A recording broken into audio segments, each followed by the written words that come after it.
Uusia ihmisiä ei saa tuoda kotiin. Jos me aiotaan molemmat tässä asua, niin pitäähän meidän laatia jonkinlaiset säännöt tästä yhteisolemisesta tässä.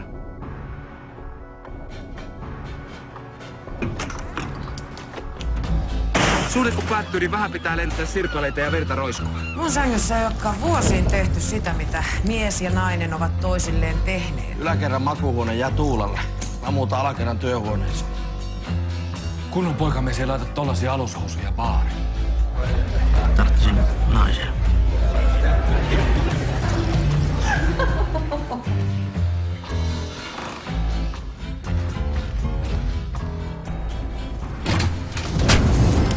Miten sä kehtaat? Mä lähden mihinkään, lähden itse helvettiin täällä. Ei mä kotoni lähtisin. Tänne tulee tänään yksi mies illalliselle. Kato Mimmiä. Juhani, eikö me sovittu, että sä et oo täällä tänään, kun mun uusi mies on täällä? No mites teillä on täällä eroaminen sujunut?